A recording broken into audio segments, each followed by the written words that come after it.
berawal dari keinginan Nabi Muhammad Shallallahu Alaihi Wasallam dengan ribuan kaum muslimin Madinah yang ingin melakukan perjalanan menuju Mekah dengan niat untuk menunaikan ibadah haji.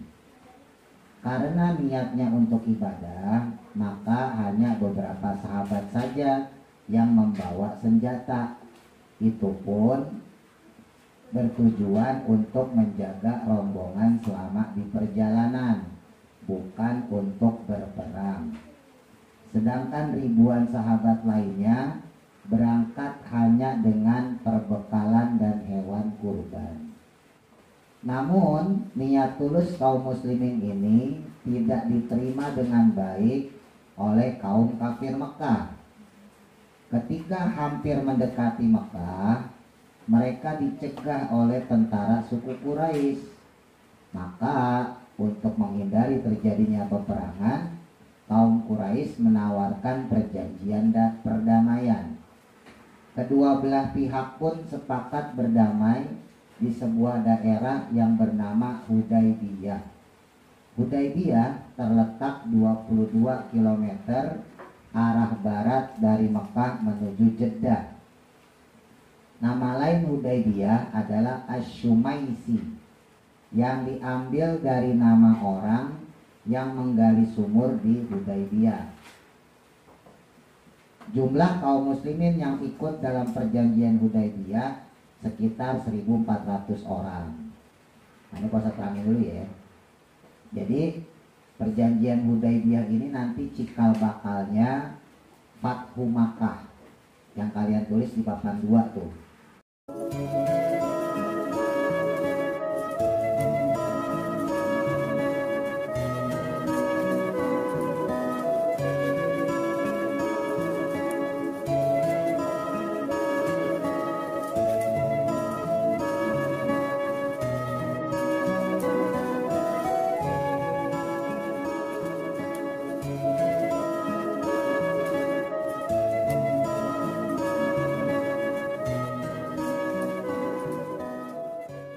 Sulhu al-Hudaybiyah, dalam kurung perjanjian damai Hudaybiyah.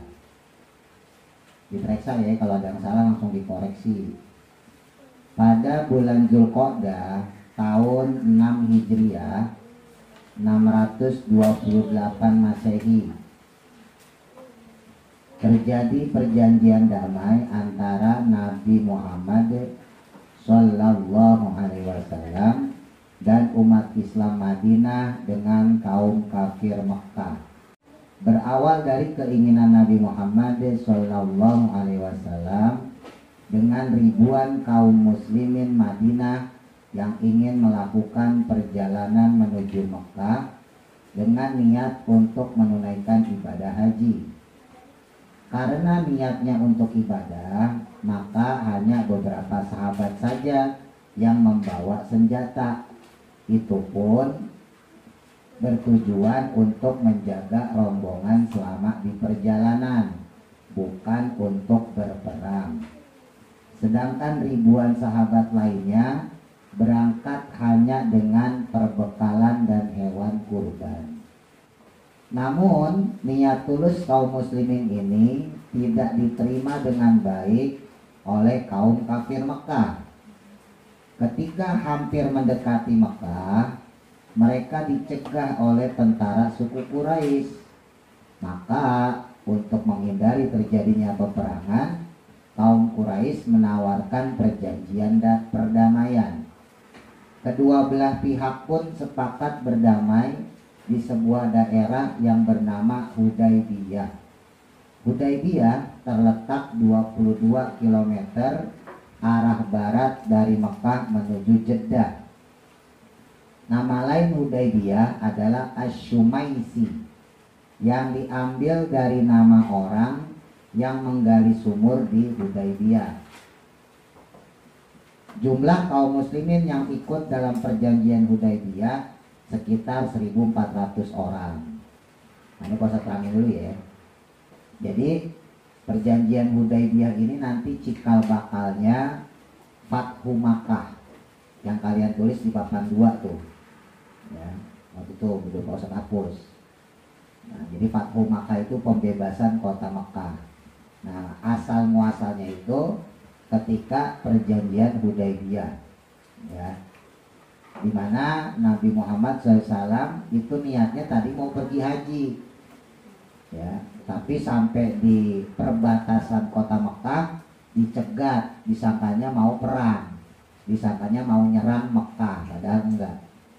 Nah, akhirnya terjadilah perjanjian damai Hudaybiyah. Ini kalian harus tahu ya sejarahnya ya. Jadi letak Madinah itu posisinya di tengah-tengah antara Mekah sama Syam. Syam itu sekarang Palestina, masih ingat ya? Dulu kan udah kita bahas tuh. Jadi Syam itu sekarang Palestina, Suriah, Libanon. Ya, Palestina, Suriah, Libanon. Jadi Mekah, Madinah, Syam. Nah, orang Mekah itu kalau dagang ke Syam. Orang Madinah juga kalau dagang ke Syam. Sebab Syam itu kalau zaman sekarang tuh kota besar. Jadi ibarat Paris gitu. Tahu nggak Paris? Paris di mana itu? Hah? Sumedang. Paris di Perancis. Iya, ibaratnya gitu. Jadi orang kalau mau dagang tuh pada ke Syam semua, negara waktu itu ya, negara besar. Nah, orang Mekah kalau mau ke Syam otomatis lewat Madinah, ya kan? Sementara Nabi itu dulu pernah dalam tanda kutip diusir, kan Nabi itu hijrah ke Madinah karena di Mekah dimusuhin, ya. Nah, di Madinah ternyata yang senang sama agama Islam banyak. Akhirnya orang banyak yang masuk Islam, banyak yang mengikuti Nabi, ya. Nah, orang Mekah kalau dia mau dagang ke Syam harus lewatin Madinah. Wah, dia takut kalau lewat Madinah, takutnya nanti diserang. Makanya pernah dulu orang Mekah mau dagang ke Syam, terus kemudian karena takut diperangin sama Nabi, akhirnya dia bawa pasukan. Terjadilah perang Badar. Jadi biar kalian tahu asal usulnya perang Badar tuh nggak perang kebetulan sebetulnya. Kalau zaman dulu tuh dagang nggak berani sendirian, karena kalau sendirian diculik zaman dulu. Jadi orang kalau dagang tuh rombongan 10, 20, 100 gitu, supaya nggak diculik, nggak dijarah. Makanya waktu orang Mekah itu mau dagang ke Syam, itu orang Mekah itu minta bantuan tentara Quraisy. Waktu itu masih ada Abu Jahal, Abu Lahab. Ya, akhirnya mereka itu bilang, daripada cuma dagang ya udah sekalian aja ke Madinah, kita serang Muhammad sama orang-orang Islam gitu. Akhirnya Nabi bertahan, terjadilah perang Badar. Begitu pula dengan perang Uhud, sama ya. Nah, akhirnya karena mereka ini yang di Mekah ya merasa nggak bisa keluar, wah kalau saya di sini mulu nggak bisa dagang Syam, nggak dapat duit. Gimana nih? Ya udah deh. Nanti kapan-kapan kalau Muhammad kemari kita damai aja, nggak usah perang-perangan. Nah, kebetulan Nabi pengen berangkat haji. Nah, akhirnya dimanfaatin tuh kehadiran Nabi untuk damai. Jadi orang Mekah boleh ke Madinah, orang Madinah juga boleh ke Mekah. Terus terjadilah perjanjian damai Hudaybiyah. Ya, nih lanjutannya tadi. 4 hal penting dalam isi perjanjian Hudaybiyah. 1. Kedua belah pihak bersedia menghentikan peperangan selama 10 tahun. Jadi diberhentiin dulu perangnya, gencatan senjata kalau sekarang. Terus nomor 2, setiap orang diberi kebebasan untuk menjadi pengikut Nabi Muhammad atau menjadi bagian dari kafir Quraisy. Jadi dibebasin, kamu mau ikut mana? Mau ikut Muhammad atau mau ikut Quraisy gitu. Nah, ini yang gak adil nih sebetulnya nih, yang poin ketiga. Kaum muslimin wajib untuk mengembalikan orang Mekah yang mengikuti Nabi Muhammad di Madinah tanpa alasan yang benar kepada walinya. Sedangkan kaum kafir Quraisy tidak wajib mengembalikan orang Madinah yang menjadi pengikut mereka. Masa giliran orang Islam yang ngikutin Nabi di Madinah harus dibalikin? Jadi kalau dia nggak disetujui sama orang tuanya harus dikembalikan. Sementara orang kafir, walaupun bapak ibunya nggak setuju dia kafir, tetap harus balik. Paham nggak maksudnya? Jadi ada orang kafir nih, masuk agama Nabi Muhammad, masuk Islam. Kalau bapak ibunya nggak setuju sama orang-orang Mekah, disuruh balik, harus balik ke orang tuanya.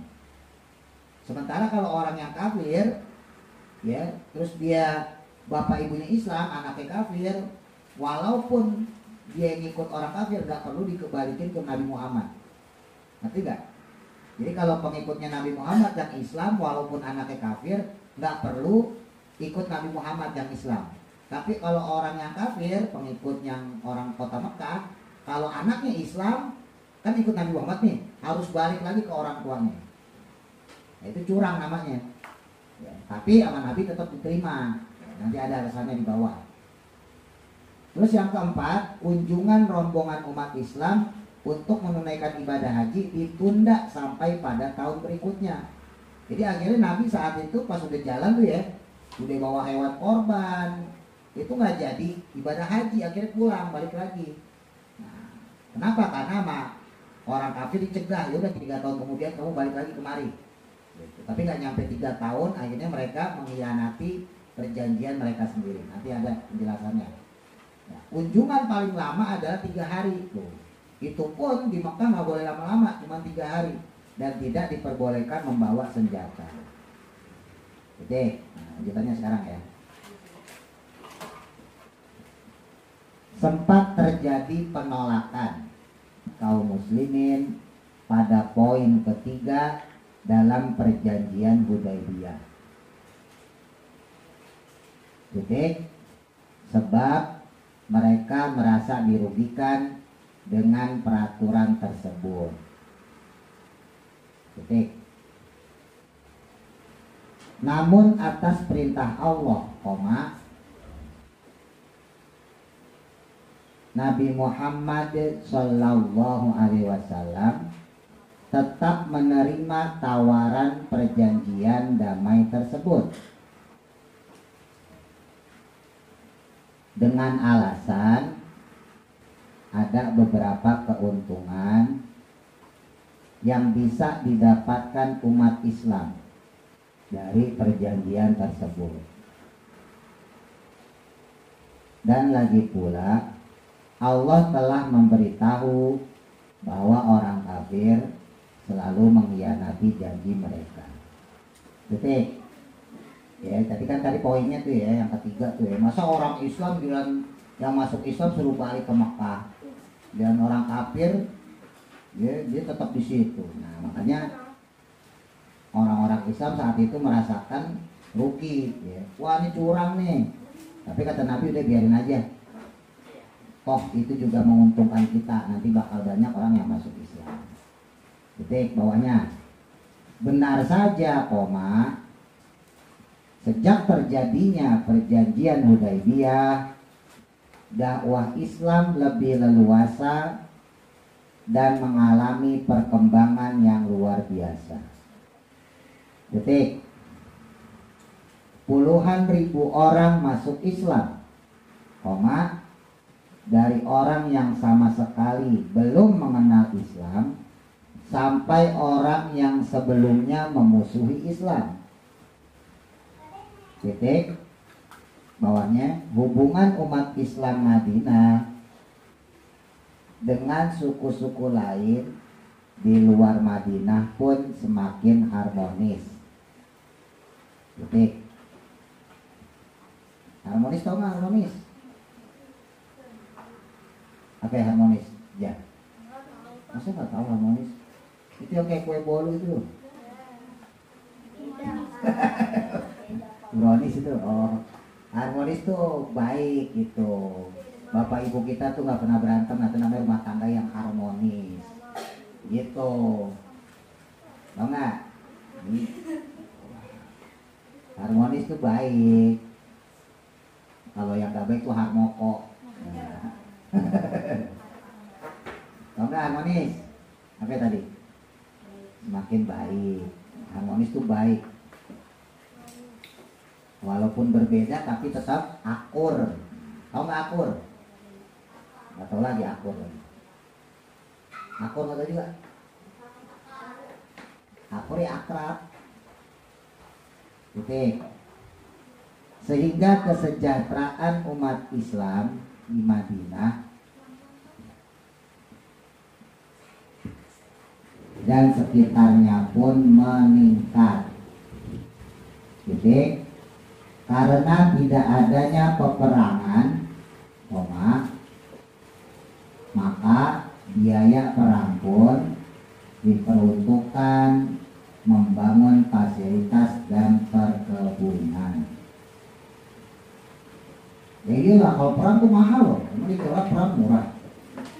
Itu Israel itu nyerang Palestina nggak kelar-kelar, itu berapa ribu triliun dolar Amerika itu. Sekarang senjata aja, taruh aja pistol aja udah ketahuan. Pistol tuh paling murah itu harganya 5 juta. Pistol emang murah.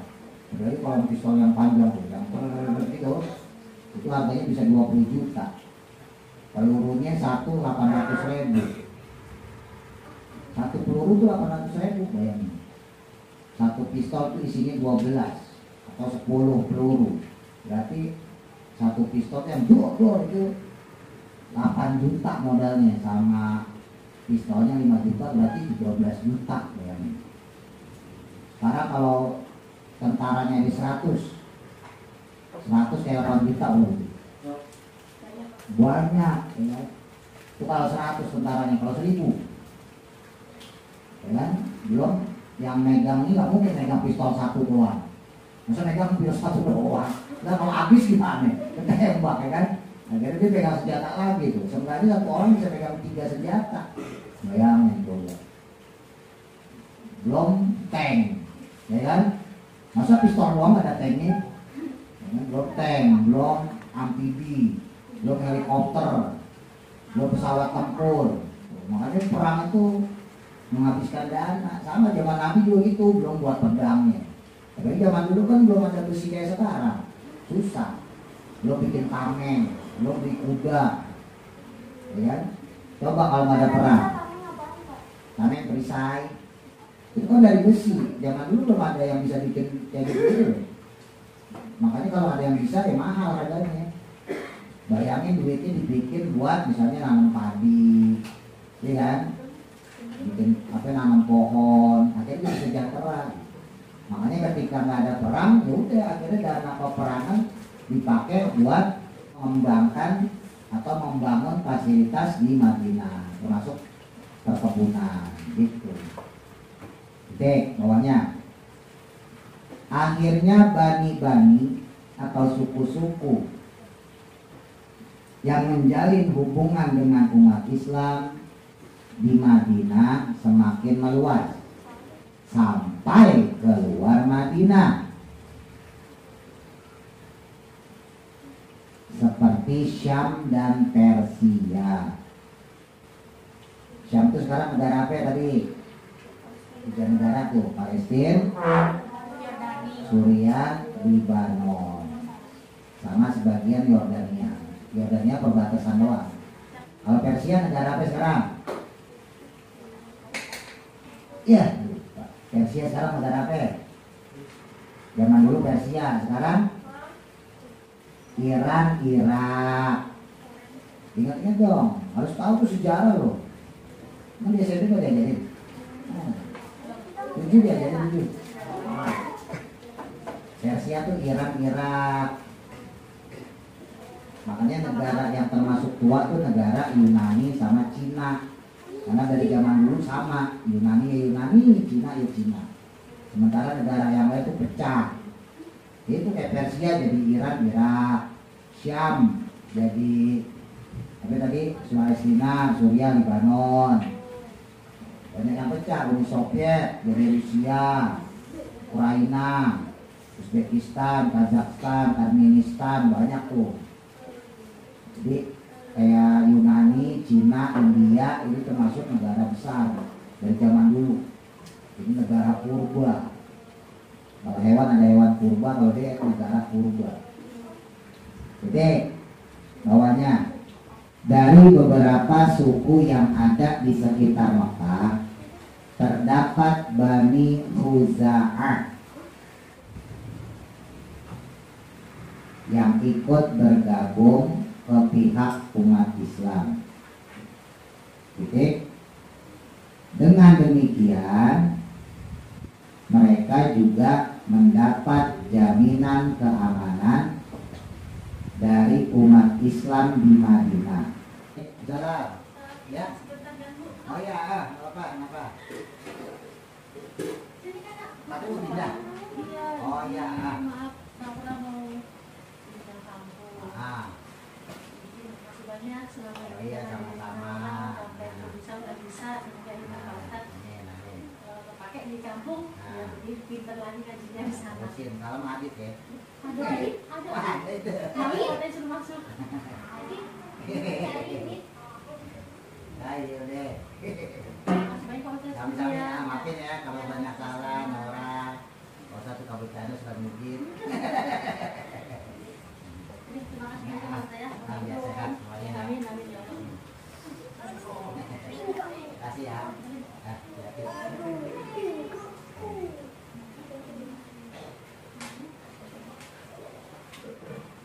Ntar kalian kalau keluar tuh kayak Naura tuh, ya. Datang sama orang tua, keluar juga sama orang tua. Datang baik-baik, ngaji, keluar juga baik-baik. Enggak keluar aja. Mak yang nggak datang, bapak yang nggak datang. Ketemu Pak Ustadz kayak orang nggak kenal. Nggak boleh tuh, namanya nggak sopan. Sekarang orang tua pengen anaknya sopan, tapi orang tuanya sendiri sama gurunya anaknya nggak sopan dengan ceritanya. Ya kelak nanti kalian juga gitu. Kalian kan bakal gede. Kan Ija tak punya anak, ya kan Nabila punya anak, Nisa punya anak, ya kan anaknya Nisa dengan anaknya Naila, ya kan sama Virus. Nah Pak Ustadz tetap jadi guru ngaji, bisa jadi ntar anak kalian ngajinya sama Pak Ustadz juga, iya kan? Ya harus latihan, jangan keluar aja. Jadi wassalam gitu, tanpa omongan. Ngomong baik-baik, ya nggak usah bawa apa-apaan, bilang aja Pak Ustadz anak saya keluar mau pindah atau udah pintar Pak Ustadz gitu, ngaji lagi ya. Apa-apa emang Pak Ustadz maksa, Pak Ustadz juga nggak maksa. Justru kalau nggak ada datang kan nanyain kayak saudaranya itu Ija adiknya kan kemarin udah datang. Kalau keluar gitu, kalau masih ngaji kan ditanyain.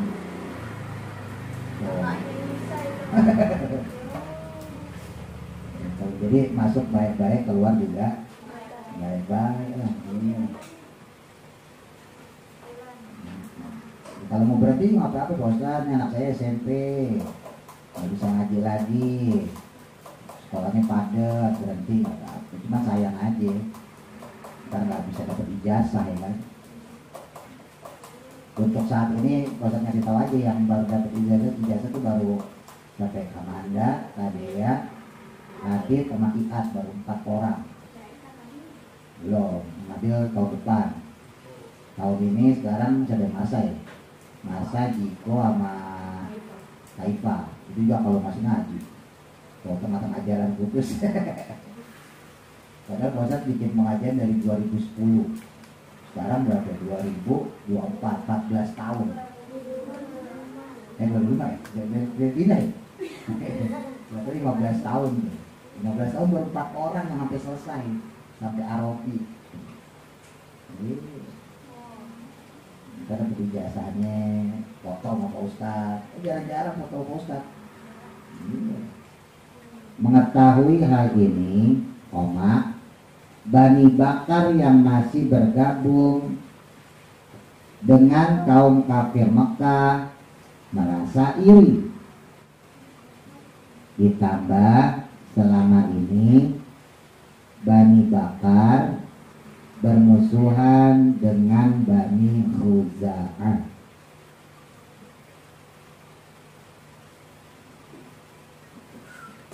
Oke, bawahnya.